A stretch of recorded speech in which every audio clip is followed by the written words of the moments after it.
They said, "We'll give you a moment alone with your husband." But when I stepped away to wipe my face, I heard the sound of the coffin lid closing. Just like that. No warning, no farewell. The hinges clacked softly, and when I turned back, the man I'd spent 51 years beside was already gone from view. I didn't say anything right then, just stood there, staring at the polished wood, at the white lilies lying too neat across the top. My hands still held the letter I was going to slip inside. A small thing. A memory about the day we met. A dumb little poem I wrote. He used to laugh at my poems, but he kept them all in his desk. I thought he'd like one last one. But they closed it. Quietly, efficiently, like I was just a guest at someone else's funeral. I glanced at the director, a young man in a shiny suit, and he gave me one of those professional smiles. I remember thinking, he doesn't even know George's name, just a slot in a schedule. Brett, my youngest, stood off to the side with that stiff posture he'd adopted in recent years, like he was always defending himself before anyone accused him. And Laura, his wife, kept her eyes on her phone, probably coordinating the lunch that followed. "People need to eat," she'd said earlier when I asked if maybe the reception could be a little smaller.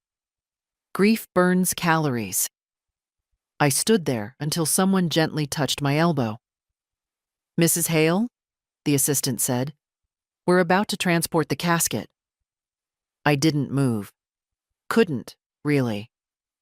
I looked down at my shoes, low black ones I hadn't worn since George's retirement party. That night, we danced on the back porch until mosquitoes ran us indoors. I don't even know why I put those shoes on. Maybe I thought he'd notice.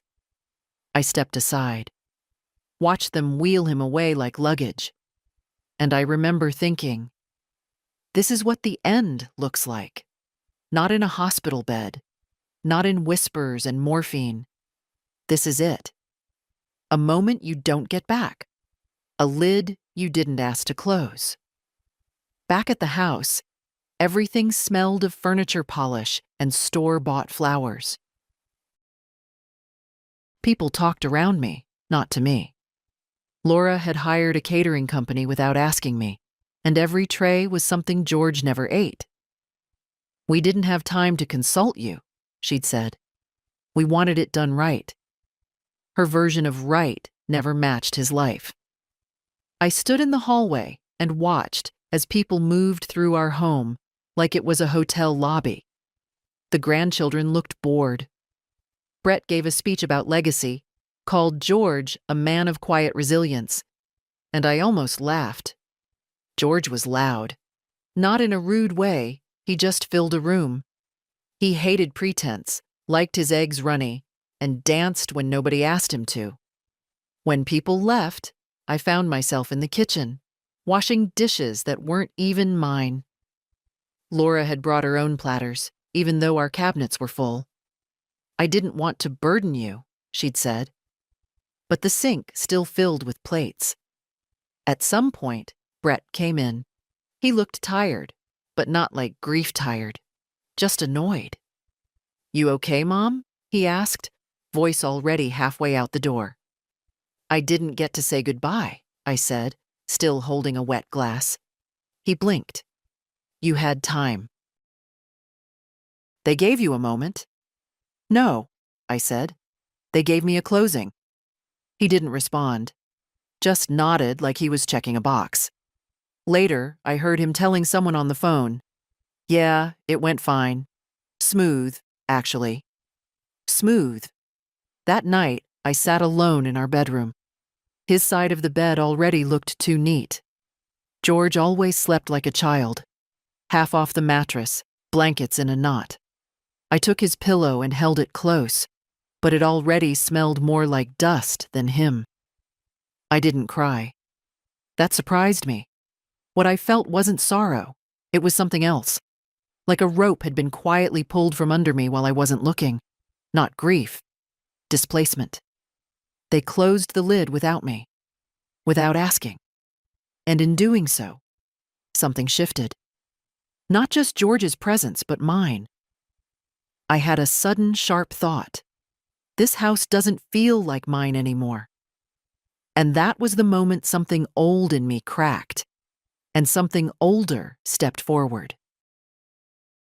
I met George when I was 21 and tired of pretending I liked nice boys. He wasn't particularly handsome. His nose had a crooked ridge from a high school baseball injury. But his laugh was something else.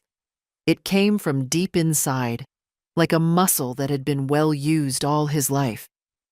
He asked me out by walking up to the bakery counter where I worked and saying, "I know this is forward, but you look like the kind of woman who'd never settle for dry pie." I didn't smile. I handed him a slice of peach crumble and said, "Then don't waste my time." We were married 6 months later. The years that followed weren't always kind, but they were honest. George worked at the same auto repair shop for 37 years. I cleaned houses until Brett was born, then started my own small laundry service out of our garage. It paid for groceries and winter boots and the odd vacation. We made do. We made it work. He called me Mert, only ever with a grin. The kids would roll their eyes when we slow danced to Sam Cooke in the living room.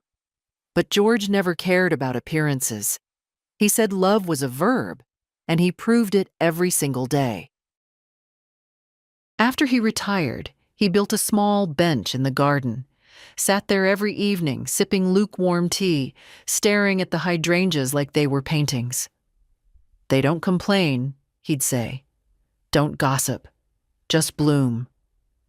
The last 2 years were harder. He had trouble walking. The bathroom trips became longer, the steps slower. But we adjusted. I moved our bedroom downstairs, installed rails, learned how to fold his pants so they'd slip on easier. He never said thank you. Not because he wasn't grateful, but because we didn't speak like that. Not about small things. We just did them. When the diagnosis came, pancreatic, late stage, I didn't cry in the office. I took the brochures, asked the right questions, nodded while the doctor talked about comfort measures. George didn't look at me. He just kept staring at the floor tiles. But when we got in the car, he finally said, "So, no more hydrangeas, huh?" "No," I said, keeping my hands on the wheel. "But they'll bloom without you." He reached over and squeezed my knee. The last 6 weeks passed in a fog of appointments, morphine, and visitors. Neighbors dropped off casseroles. Brett came often at first, full of advice and articles he printed from the internet. Laura brought supplements, talked about alkaline diets. She never once asked George what he wanted. He didn't want smoothies. He wanted toast. Plain, with butter. Our oldest, Meryl, lives in Oregon. She called twice a week, her voice strained, guilty. "I wish I could fly in, Mom. I'm just swamped with work." I didn't pressure her. That's the thing about motherhood. You learn to expect nothing and give anyway. George asked for fewer people toward the end. "I want quiet," he said one night. "Just you."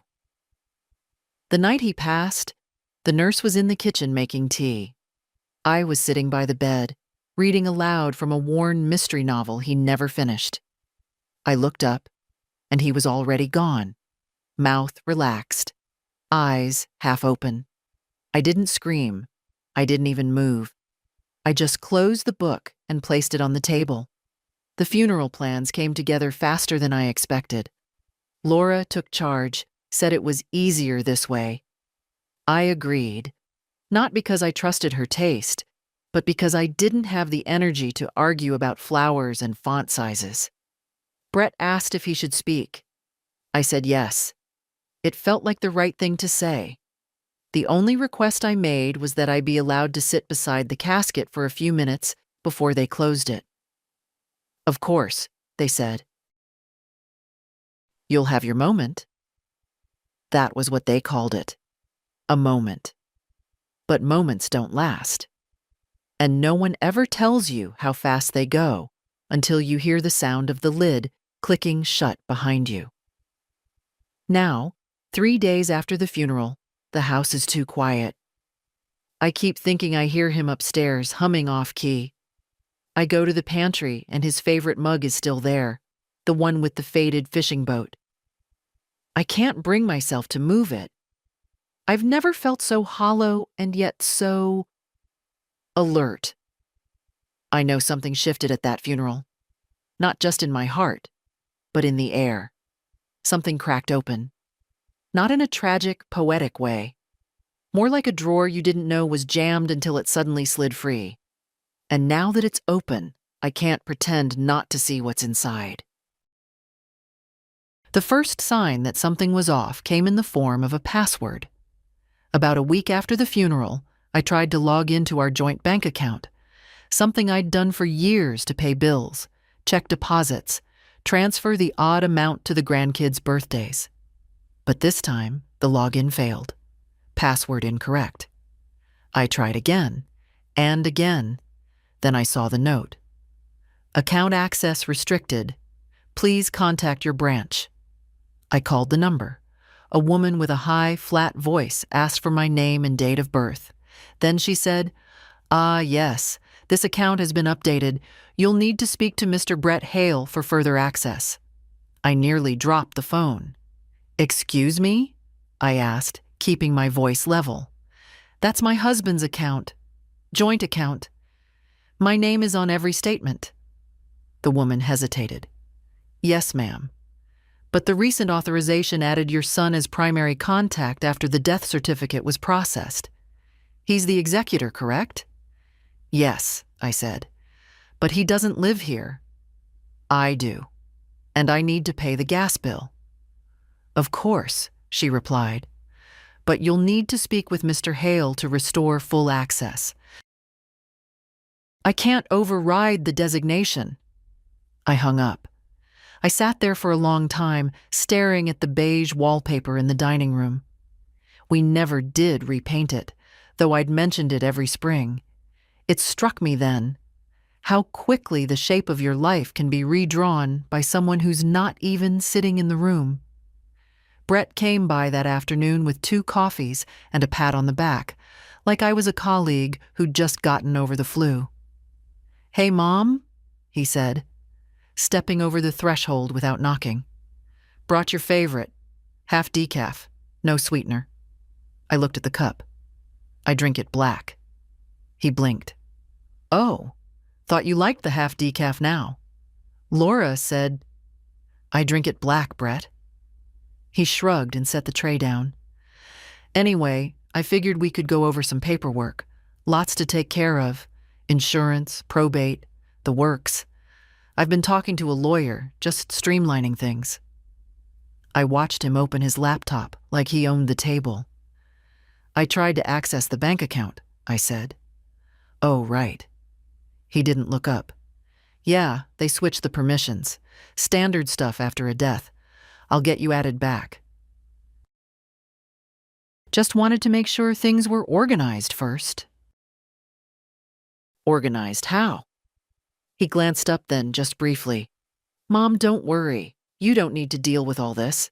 That's why I'm here. That sentence, it stuck with me.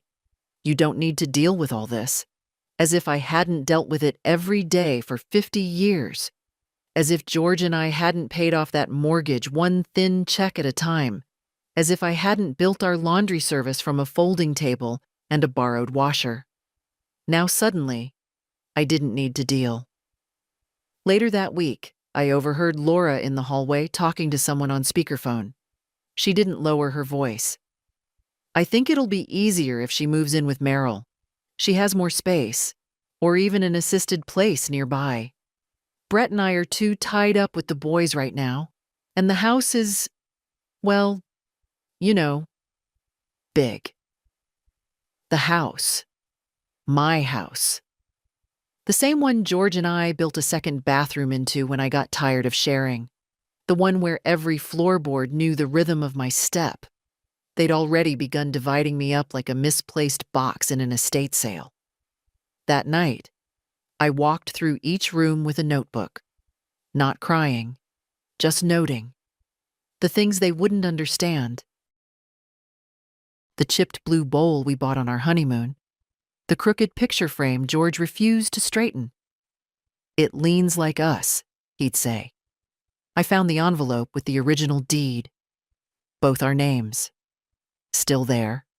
Still valid.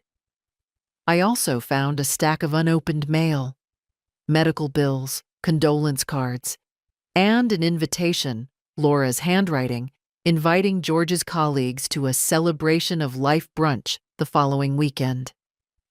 I wasn't mentioned. I looked around the living room, still too clean from the catering crew, and felt a new, unfamiliar thing rising.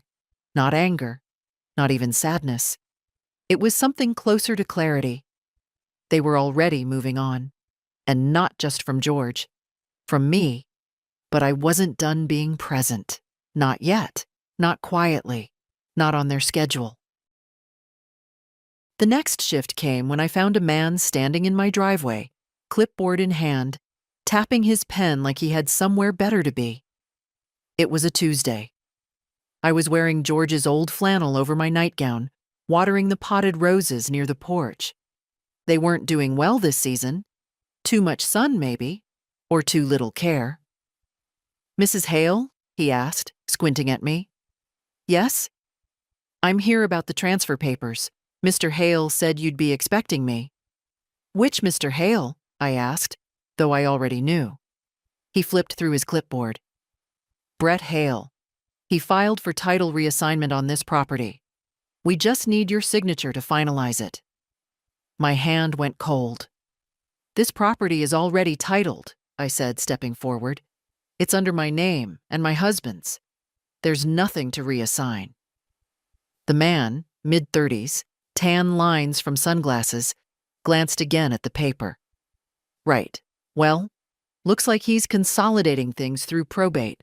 Common practice when estates are being reorganized." I didn't respond. I simply pointed at the gate. "I suggest you leave." He raised both hands. "Hey, I'm just doing my job, ma'am." No offense meant. I waited until his car pulled out before going back inside. My knees ached and my palms were wet. Not from the hose, but from sweat. Anger was a strange thing at my age. It didn't burn hot. It settled in the stomach, quiet and heavy. I sat at the kitchen table and pulled out the deed again. George and I had refinanced the house only once, in the early 90s, to help Meryl through college. We paid it off before Brett even graduated high school. There was no debt, no lien, no legal reason Brett should be touching anything. I made 2 phone calls, one to the county records office, the second to Ruth Lissman, an attorney who once helped George draft a lease for one of the tenants we had in the back apartment years ago. She remembered me immediately. "Mrs. Hale? How long has it been? 20 years? "More or less," I said. "I think I need your help again." We met the next day in her office, a cramped space above a pharmacy with dusty blinds and too many paperweights. She wore the same strong perfume I remembered, like crushed lilac and ink. "I'm being pushed out," I told her plainly. "I don't have proof yet, but they're circling. Brett, Laura, the house, the accounts. I want to make sure nothing moves without my say." Ruth adjusted her glasses. "Do you want to change your will?" "Not yet," I said. "But I want to lock the door before they come through it." She nodded. "Let's start with a declaration of sole property, then a power of attorney revocation, just in case. We'll update the estate documents. I'll make you a list of everything to pull." We went over details for over an hour. I felt tired afterward, but clear-headed. Later that week, Brett came by again, this time with the boys. He always brought them when he wanted to soften a conversation. They ran into the living room, dropping backpacks and shoes like breadcrumbs. "Hey, Mom," he said, too casually. "Got a minute?" I didn't answer. I was setting the table for 4, even though I knew Laura wouldn't come. She rarely did. "I made stew," I said instead. "Your father's recipe." He sat, clearing his throat. "Listen, I might have sent someone your way earlier this week. Some paperwork. You know how these things go." "I do," I said, placing the bowls down. "And I also know when I'm being handled." He looked up. "What?" "You didn't ask. You assumed. And then you sent a stranger to trick me into handing over my house." His face shifted, defensive, then calculating. "It's not like that, Mom. Look, it's just cleaner on paper, easier for taxes. We're trying to help you." "No," I said, sitting across from him. "You're trying to make me disappear in a way that looks polite." He opened his mouth, but I raised a hand. "You can eat. You can go. But you don't bring me papers again. Not without a conversation. Not without respect." The boys were already slurping stew, oblivious. Brett said nothing more that night. After they left, I locked the door. Then I took out George's old planner. I flipped through its pages, past doodles, and scratched addresses until I found a note from years ago. It read, "Call Merrill about moving back. House is too quiet." He never made that call. But I stared at the ink, faded but present, and realized something. Quiet wasn't the enemy. Erasure was, and I wasn't going to be erased. I hadn't checked my savings in months, not because I didn't care, because I assumed, in the weary way that mothers often assume, that it was being handled. George always managed the numbers. After he got sick, Brett offered to step in. "Just until he's better," he'd said. "I'll make sure everything's running smooth." Smooth. That word again. Now I logged in using a fresh password Ruth helped me set up. The first screen greeted me with a balance that looked smaller than I remembered, much smaller. I clicked through the tabs, 3 accounts, 1 checking, 1 small investment fund, and the joint savings. The one George and I built together over decades, little by little. Extra from Christmas bonuses, leftover refunds, even the $100 bills George used to fold into birthday cards for emergencies. And now? Now the ledger was full of regular monthly transfers. A $200 to Bright Steps Academy. I knew that was for the boys' private school. $350 to Sunline Auto Finance, Brett's car, most likely. $500 every month to Willow Dental Associates. Laura's Invisalign, I remembered suddenly. She said, laughing over coffee, "Can't sell a house if you don't smile with confidence." Dozens more. Groceries, travel, utilities, subscriptions to services I didn't even recognize. I scrolled back. The payments began around the same time George got his diagnosis. Brett must have added the authorizations when he took over the books. And I let it happen. That night, I pulled every bank statement from the filing cabinet in the guest room, sat on the carpet, surrounded by printed lists and fading receipts. 10 years of generosity. No, 10 years of slow erosion. There was the $3,000 for Merrill's flight during her divorce, even though she never arrived. The $5,500 Brett needed for a business opportunity that lasted all of 6 weeks. The wedding deposit Laura never thanked me for. A dozen tuition boosts, cell phone bills, therapy copays. One line even showed a payment to a retreat center with a note, "Marriage Reset." The page was full of my name. But not once in all those transactions did anyone stop and say, "Do you want this?" Are you okay? It wasn't just money, it was permission. Silent, assumed, taken for granted. The next morning, I called the bank. I'd like to cancel all outgoing automatic payments, I said, using the firm voice I'd saved for rude customers and dishonest plumbers. The clerk stammered. Ma'am, that's quite a few entries. Do you want to cancel all of them? Yes, I said. Every single one, effective immediately.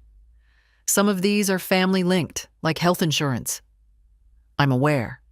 And a few are educational. I'm still aware. He cleared his throat. Very well. It'll take a moment. I waited, breathing through my nose. I thought of George, how he used to say, money's just a mirror, Mert. It shows who people really are. When the call ended, I felt shaky, but not unsure. For the first time in years, I wasn't leaking. Later, I emailed Ruth with a list of the canceled accounts and scheduled a meeting. We'll draw up the trust, I wrote. I want to protect what's left. The next evening, Brett called. Twice. Then Laura. I didn't answer. Let them feel what silence sounds like. But just before I turned off my phone, a message buzzed through. It was from Jenny, my granddaughter. Grandma, are you okay? Dad is freaking out about something. Just checking in. I love you. I stared at her message for a long time. Then I wrote back. I'm fine, sweetheart. Just finally putting some things in order. The bank felt colder than I remembered. Not in temperature. Something quieter, more internal. The kind of cold you feel when you've been too trusting. Too long. The woman at the front desk gave me a polite smile, then went to fetch the manager.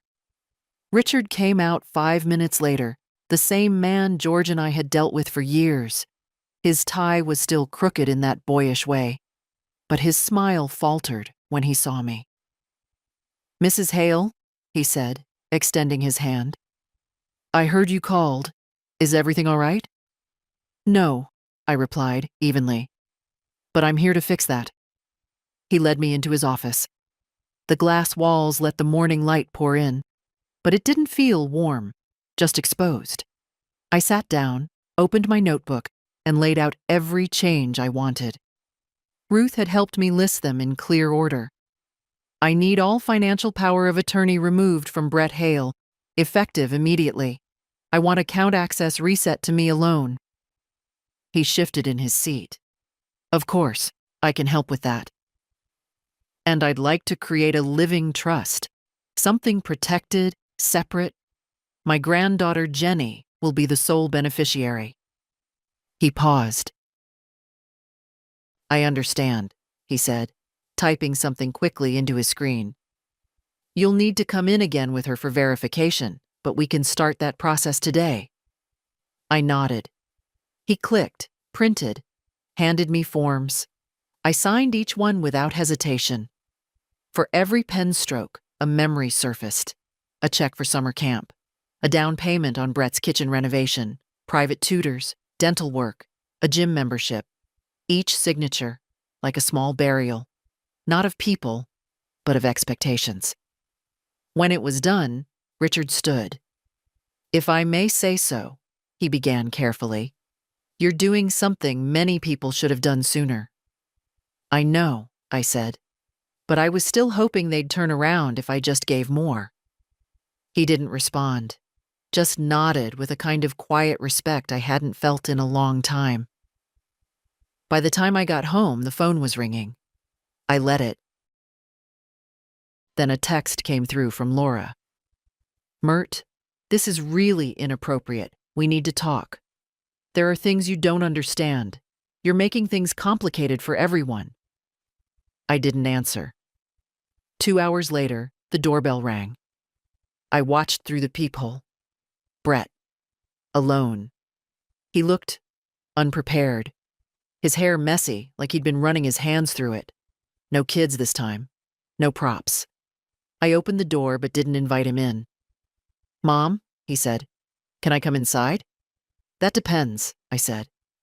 "You here to talk or to fix?" He blinked. "Talk, I guess." I stepped aside. Barely. He walked in slowly, like someone entering unfamiliar ground. The same house he once threw tantrums in, brought dates to, stored junk in the garage. Now he looked around like a guest. "I got alerts this morning," he started, standing in the hallway. "From the bank. Cards declined, bills bouncing." "I know," I said. His voice hardened. "You could have talked to me first."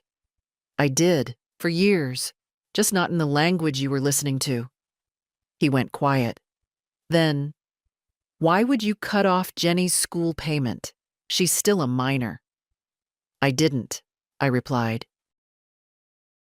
"Check again." That made him pause. "You're giving her everything?" "No," I said. "I'm giving her a chance. The rest of you already spent yours." His eyes narrowed. "You're punishing us." "I'm preserving myself." He started pacing. "This is insane. Laura is going to lose her mind. We've built our life around those contributions." "That's the problem, Brett. You built your life on something that wasn't yours." He stopped then, looked at me like he didn't recognize who I was. And maybe he didn't. But I did. "You don't get to do this, Mom," Brett said, his voice rising just enough to tremble. "This isn't how families work." I raised my eyebrows. "No? And how do they work, Brett? Explain it to me." He opened his mouth, but no answer came. Just air, short and thin. We stood in the living room where George used to sing off-key to the radio, where Brett learned to walk, to lie, to apologize with flowers.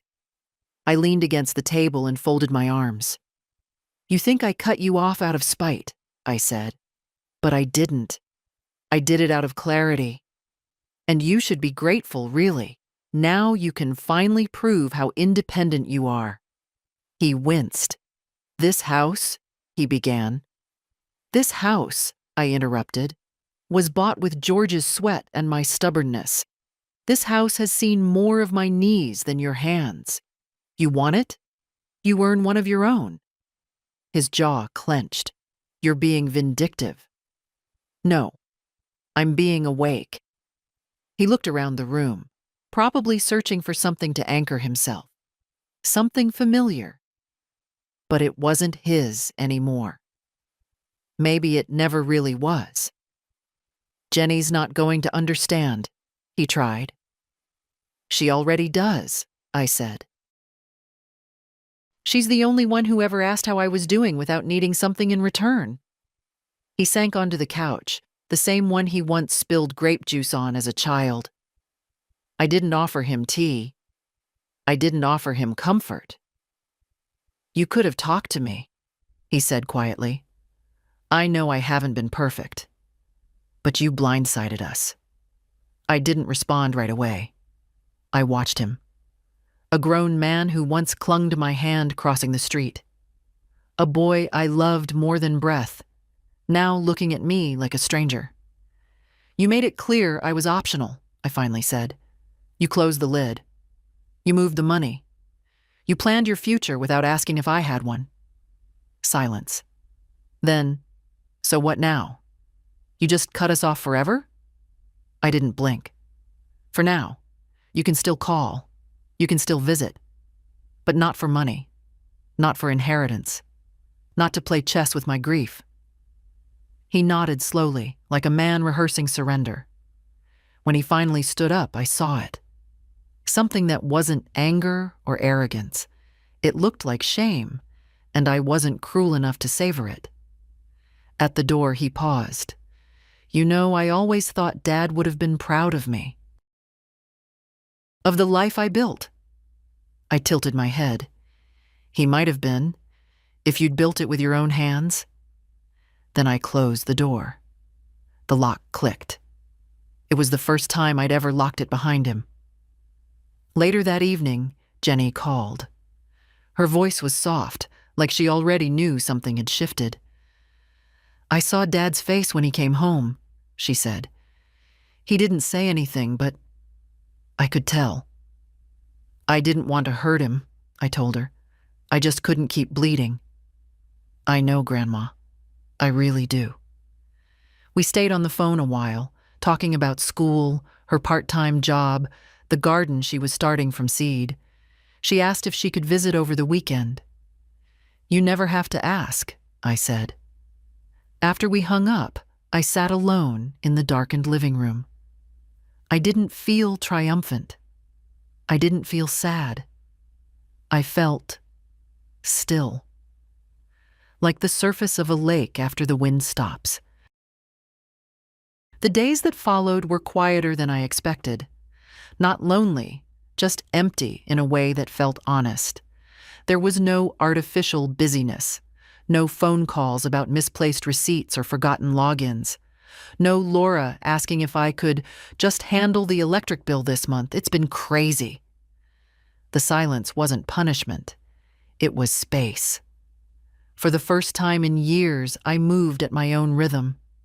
I started each morning by opening every curtain in the house. Even the ones Brett used to complain made the room too hot. Sunlight streamed in, catching the dust I hadn't noticed before. I didn't rush to clean it. I just watched it float, weightless, suspended. I made my coffee exactly the way I liked it, strong, unsweetened, in George's chipped blue mug. I sat on the porch in my robe, waved at the mailman, read 2 chapters of a book without checking my phone. And when the phone did ring, I let it go to voicemail. On the 3rd day, I baked a peach cobbler. Not for a guest, not for an event. Just because it smelled like the summer George first kissed me, sticky and laughing on the back porch. I ate a small slice warm from the oven, standing barefoot in the kitchen. I even took a walk. The neighborhood had changed, of course. More SUVs, fewer kids on bikes. But Mrs. Coates still kept her yard immaculate, and someone had repainted the bench in the park where George used to feed the birds. I sat there for a while, watching squirrels argue over crumbs. When I came home, there was a letter in the mailbox. Not a bill, not junk. A real letter. Jenny. Her handwriting was messy and crammed, like she couldn't write fast enough. "Dear Grandma, I just wanted to say again how proud I am of you. I know things are complicated right now, but I hope you know that I see you, not just as a grandmother, but as a whole person. You've always been strong, even when quiet. I've learned more from watching you than from any teacher. I'll be by Saturday. I'll bring the little seedlings we talked about. We can plant them together. Love always, Jenny." I held the letter for a long time, folded it twice, placed it beside George's watch on the windowsill. I didn't cry. I just let the quiet settle deeper into me. That evening, I went through my closet. Not to throw things out, but to choose what stayed. I picked a few things that felt like me, not just clothes people expected me to wear. A faded denim shirt George once said made me look like I meant business. A pair of worn boots I hadn't laced in years. Then I opened the cedar chest. Inside were letters, pictures, receipts from long-paid bills. One envelope held the insurance forms Brett had once asked me to sign just in case something happened. He'd said it so casually, over coffee. I'd signed without reading. I read it now. Buried in the legal language was a clause naming Brett as primary beneficiary on a policy George and I took out decades ago. A policy I hadn't even remembered we'd kept. It wasn't large, but it was mine, and now it would go where I said. I added it to the stack for Ruth. I was learning, slowly, that freedom doesn't come in one grand decision. It comes in dozens of small, quiet ones. Choosing your own coffee, opening your own curtains, saying no without explanation, and most of all, no longer asking to be seen. Jenny arrived Saturday morning just like she said. She rang the bell twice, always twice, and stood on the porch with a cardboard tray of seedlings and a paper bag that smelled faintly of cinnamon. "I brought coffee, too," she said, lifting the cups. "Figured we could do it your way." I smiled. "Black?" "Of course." We sat at the kitchen table while the cobbler reheated in the oven. She looked tired, in that way young people do when they're juggling more than they're ready for. But her face was soft, calm. She didn't ask questions. She didn't pry. She just sat and listened while I told her how the garden used to look when her grandfather was alive. "There was a time," I said, "when George would come in from outside with his hands so dirty I had to threaten to spray him down before he touched anything. He'd plant everything too close together, said it made the flowers fight their way to greatness." Jenny laughed, warm and easy. "I like that. Feels like something he would say." We spent the next hour kneeling in the dirt, transplanting the little green starts she'd brought. Basil, tomatoes, a single stubborn squash. I hadn't knelt like that in years. My knees cracked, my back protested, but something in me stretched too, something that had been stiff for too long. Afterward, we sat on the porch with our coffee. Jenny looked out at the road. "Dad's still not talking much. He's confused, angry, maybe, but more confused than anything." I nodded. "He's used to thinking love and money are the same thing, that if I stopped giving one, the other vanished with it." "But it didn't," she said. "No," I agreed. "It didn't." She hesitated. "Do you ever think about how it got that way? With him?" "All the time," I said. "But not in the way people assume. I don't wonder what I did wrong. I wonder when I stopped asking for something back." She was quiet then. We both were. Later, she helped me wash up. We stood at the sink, hands in warm water, passing dishes without words. There was something ancient in that rhythm, something that felt older than either of us. Before she left, she gave me an envelope. "It's nothing serious," she said. "Just a class project. We had to write about someone who shaped us." Inside was a printed essay. 3 pages, double-spaced, with her name in the corner and the title, "Root Systems." I didn't read it until after she was gone. The first line made me pause. "My grandmother taught me that silence isn't weakness, it's patience. And that dignity is not something you're given, it's something you reclaim." I read every word, twice, then folded it and placed it next to her letter in the drawer beside my bed. That night, I slept without pills. The garden soil still clung under my nails. My legs ached, but my chest felt light, like I'd spent years underwater and only just broken the surface. There were no missed calls from Brett, no messages from Laura, just a weather alert and a reminder to refill a prescription. I turned off the phone and left it on the counter. Let the silence do its work. Ruth's office was warmer this time, or maybe I was. She met me at the door with a firm handshake and a soft smile. "You look different, Myrta," she said, guiding me inside. "Calmer." "I suppose I am," I said. "Something settles when you finally stop asking to be seen." She nodded as if she knew exactly what I meant.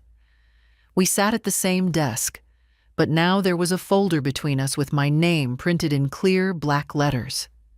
Inside were documents I had reviewed, revised, and slept on. Nothing rushed, nothing done in a haze of grief or guilt.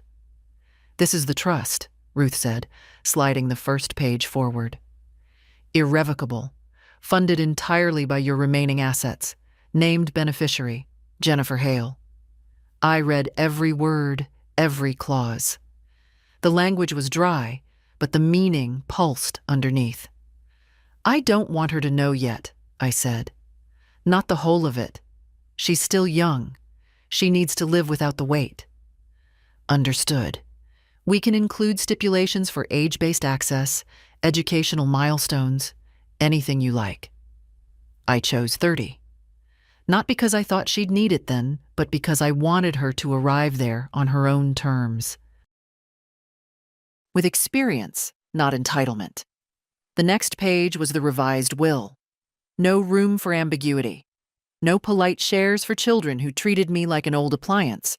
Useful, then in the way. Meryl would get the photo albums. She'd know how to keep them. Brett. Nothing. Not out of cruelty, out of clarity. He'd already taken more than his share. In silence, in assumptions, in the closing of lids and the changing of passwords. I signed the final page.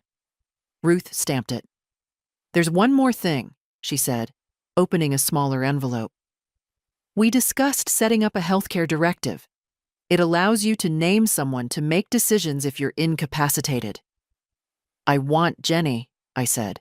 "She listens, even when it's hard." Ruth didn't ask why it wasn't Brett. Some things don't need explaining. We finalized everything.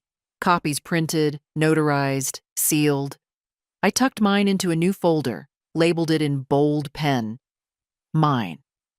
As I was leaving, Ruth stopped me.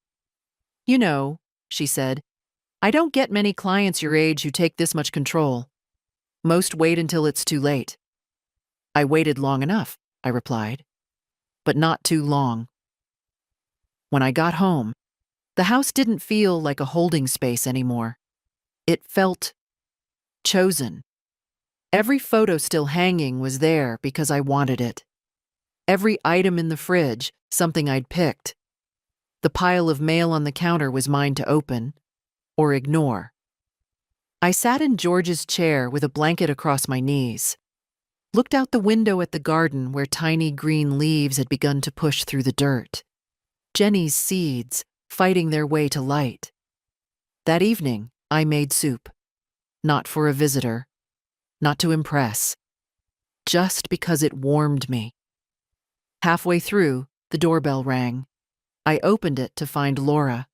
Her makeup was perfect, as always, but her jaw was tight, her coat too crisp for the weather. "We need to talk," she said. "No," I replied. "You need to listen." She blinked, thrown off. "This isn't about money," she started. I didn't move from the doorway. "It's about how you've humiliated us," she continued. "Brett's a wreck. You blindsided him." "I clarified boundaries," I said. "If that wrecks him, he was never built well." Her eyes narrowed. "You're destroying this family." "No," I said, calm as the soup warming behind me. "I'm just refusing to be buried alive in it." She stared at me, waiting for me to soften, to apologize, to explain. I closed the door gently. This time, I didn't even lock it. Laura didn't call after that. She didn't text. But I knew she'd be back. Women like her don't walk away when they think there's still a chance to win. They retreat, regroup, and return with a sharper smile. She showed up 3 days later. This time she didn't wear her realtor heels or her tailored coat. She wore soft jeans and a cardigan the color of oatmeal. What she probably imagined would make her look approachable. She had a Tupperware container in her hands. "I brought banana bread," she said, as if that could erase decades of extraction. "I don't eat banana bread," I replied. Her smile faltered. "Oh," I thought, "well, it's Brett's favorite. Then you can take it home." She didn't move. "Can I come in?" "No." She stood there for a moment, weighing her next move. "I want to understand," she said finally. "What changed? You were always so generous." "That wasn't generosity," I said. "That was appeasement. There's a difference." She flushed slightly. You're angry. I'm lucid. Laura exhaled sharply through her nose. We've had our differences, but I never thought you'd cut us out of everything. Not us, I corrected. You. Brett. The difference is specific. Her face stiffened. You think Jenny's better than us, she said, bitterness bleeding through the sugar coating. No, I said. I think she hasn't yet forgotten how to see people as people. Laura's voice dropped. You're punishing Brett because he was trying to manage things. He stepped up. After George got sick, he took responsibility. He took control, I said, and he used it like a silent crowbar, little by little, not to help, but to own. Silence. She set the banana bread on the porch rail like a white flag. I don't want to fight, she said. You already did, I said softly. You just thought I'd never swing back. She stared at me for a long time, and in her expression I saw something new. Not anger, not confusion. Panic. The kind people feel when they realize the person they underestimated just stood up and walked out of their narrative. Then she tried one last time. I know you think we've been unfair, but everything we did was to keep the family strong. No, I said. You did it to keep the power centralized and the costs invisible. Her mouth opened, then closed. She picked up the banana bread and turned without another word. I watched her walk down the driveway, watched the way she checked her phone before she even reached the car, looking for someone to agree with her version of the story. But I didn't care about that anymore. Inside, the kettle was whistling. I made tea, carried it to the porch, and sat watching the shadows stretch across the lawn. The tomato sprouts Jenny and I had planted were reaching, not tall yet, but upright, determined. I thought of George. He would have said, "Took you long enough, Mert." And I would have said, "You hush. I got here, didn't I?" That night, I couldn't sleep. Not from worry. From remembering. I opened the cedar chest again, the one George built when Meryl was born. Inside, under the quilts and birth certificates, were letters I hadn't touched in years. Some were yellowed, some bent at the corners. A few were in George's hand, crooked, sometimes too large, but always careful. He wrote slowly, like he was carving. One was from 1974. He'd gone to visit his sick mother and left me alone with 2 children under 5. I was tired, angry, still nursing, and he knew it. Mert, I don't say it enough, but you're the engine in this house. I see the way you fold socks like it matters, the way you keep us full, clean, alive. When I'm back, I promise I'll start asking you how you are before I ask what's for dinner. G. I held the paper like it might still be warm from his hands. I didn't cry. That stage had passed. But something swelled in my chest. Grief not as pain, but as presence. I read another, from the early 90s, when I'd gone to stay with Meryl after her miscarriage. Mert, the garden misses you. The bed misses you. And I miss you. The stew's too salty. I'll eat it anyway. Come home soon. Your George. I put the letters back one by one, smoothed them flat. Then I added Jenny's essay to the same chest. It belonged with the rest, not because it was from the past, but because it carried something forward. Before bed, I walked through the house. Each room now held something I had chosen to keep. Nothing excess. No junk drawers filled with other people's schedules. In the living room, I dusted the shelf that held the old black and white photo of George on his first motorcycle. He looked like a man who knew how to live, like a man who would have stood behind me now and said, "Let him look confused. You earned your place." I sat down in the armchair, held the picture a little longer than usual, and for the first time in a long time, I spoke to him out loud. You were wrong, you know. I didn't need saving. I just needed time. The next morning, I wrote letters of my own. One to Jenny. Not about the trust, not about money, but about strength. I told her stories she'd never heard. About the day George proposed. About the time I nearly left him. About how we stayed. Not because it was easy, but because we kept showing up. I told her what it means to take up space without apology. Then I wrote to Merrill. A short letter. Not accusing, not cold. Just open. You were always the quiet one. I wonder if that's why I let the noise come from everyone else.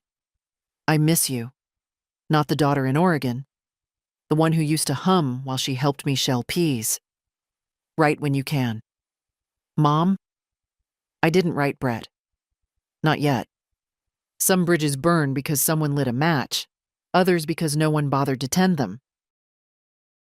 I hadn't seen Marge in almost a year. She lived 3 houses down, on the corner with the mailbox that always leaned left. Her husband died 5 winters ago. After that, she stopped coming to church and started wearing her hair down, long and gray, like she no longer had to keep it tidy for anyone. We used to sit together on holidays, exchange casseroles. Then time crept in, and so did distance. I saw her again on a Wednesday morning. She was walking her dog, an old mutt named Duke that had survived more than either of us expected. I was trimming the wild vine near the porch, the one George always said would eat the whole damn house if you let it. Myrta, she said, stopping at the gate. You look taller. I didn't shrink this week, I said. That's all. She laughed. Well, you're standing different, that's for sure. We talked about the weather, the squirrels, how the mail came later now. Then, without warning, she said, I heard Laura was out here. I didn't pretend otherwise. She was. And?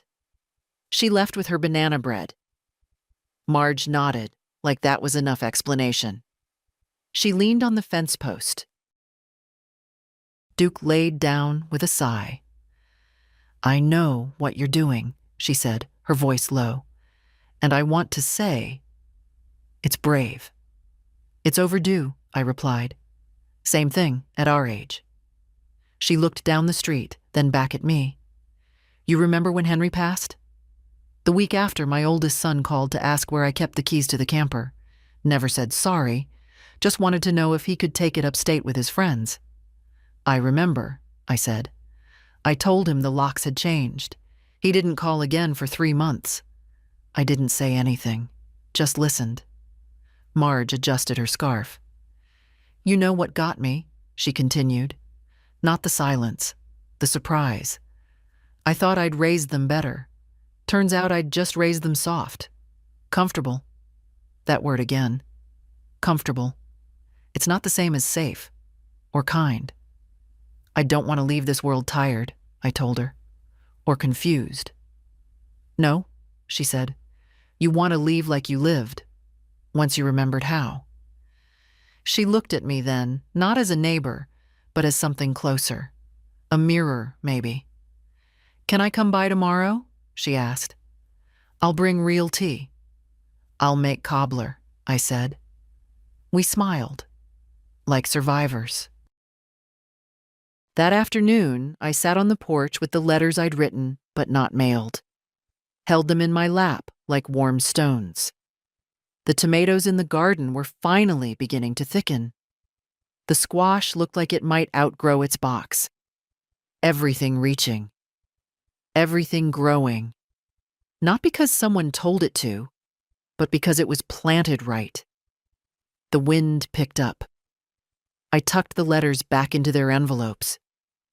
Then I went inside and swept the floor. Not for anyone. Just because I wanted a clean path forward. It was Brett who broke the silence. 2 weeks had passed since the last visit, since the door closed with no apologies and no promises. I hadn't expected anything more from him. But one evening, just as the light turned soft across the kitchen tiles, my phone buzzed. A message. "I cleaned out Dad's toolbox today. Thought you might want something from it." I stared at the screen. Simple. No guilt, no sarcasm.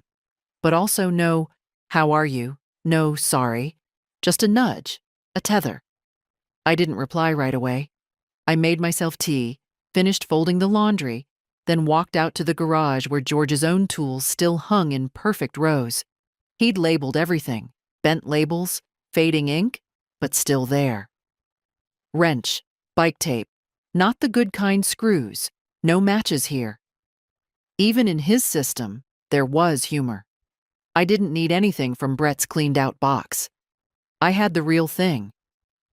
But something in the message stirred a corner of my mind I'd tucked away. George had always wanted Brett to understand tools. "Every man should know how to fix what he breaks," he used to say, "even if it's just a hinge." But Brett never had the hands for it. He wanted finished things. No rust, no dust, no patience. Maybe that was the difference. Later that night, I replied, "Thank you. I have all I need here." No more, no less. He didn't write again, but the next morning, a small package was on my doorstep. No note, just a worn leather roll tied with string. I unwrapped it carefully. Inside were George's old screwdrivers, the set he always kept in the glove compartment of the truck.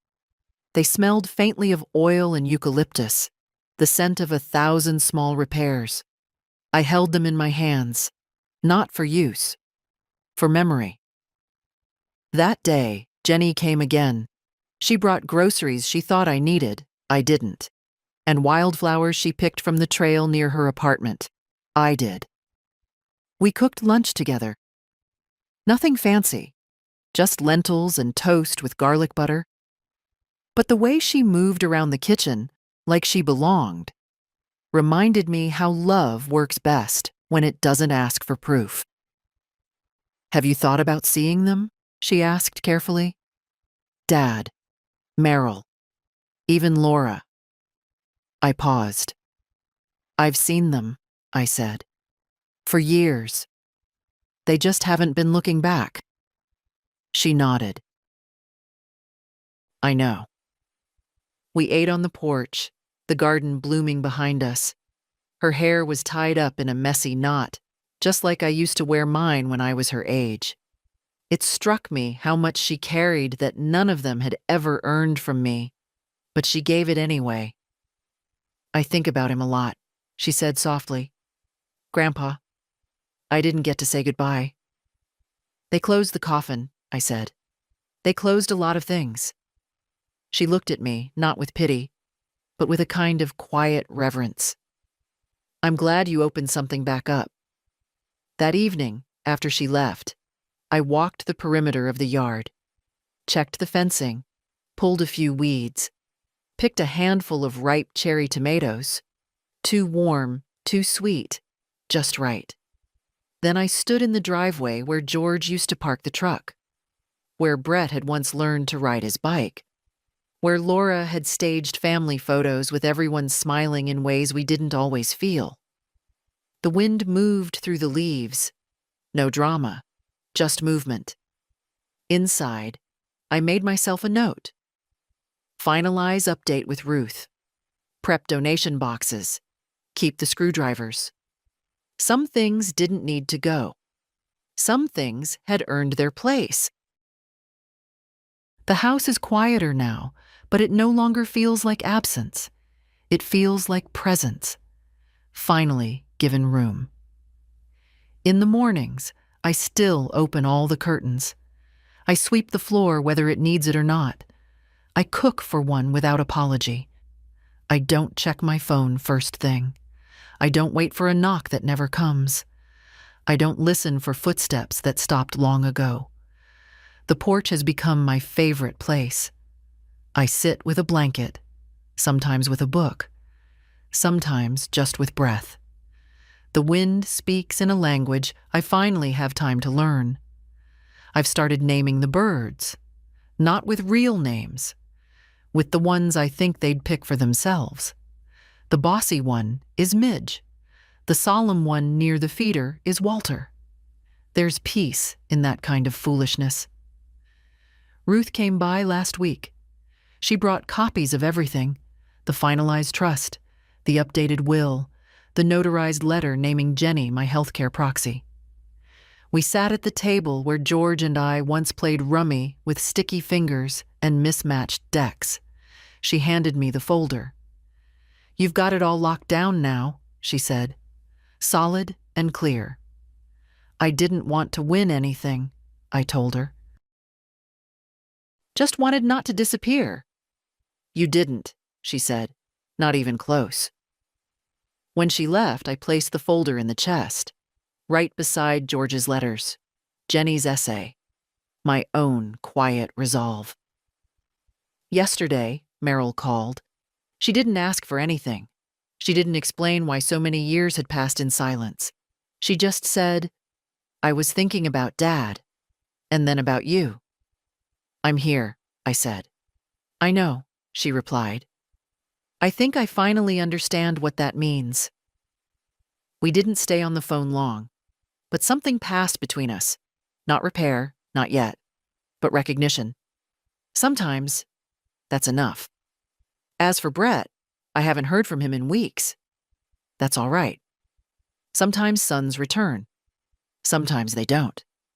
Sometimes the most maternal thing you can do is let them face the echo of their own choices, without rushing in to dampen it.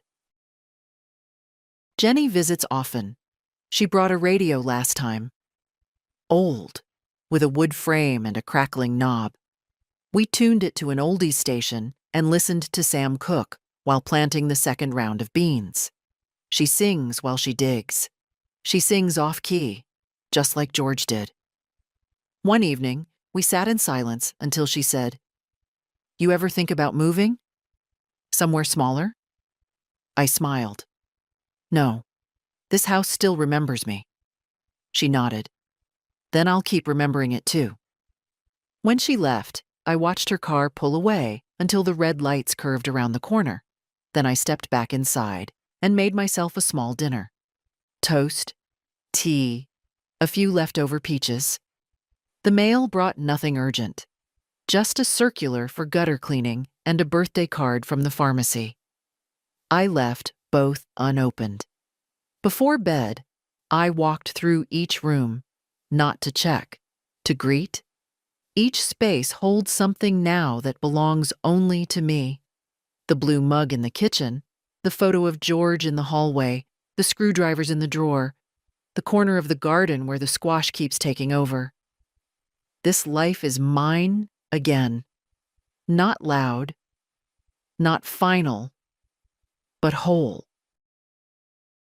And if someone reading this thinks it's a revenge story or a tale of triumph, they're missing the point. It's a story of someone staying, of not being erased, of blooming, late, quiet, and entirely on her own terms. So if you're here now, listening, and you've ever been folded small to make room for someone else's comfort, let me tell you something clearly. You still belong, even if they close the lid, especially then.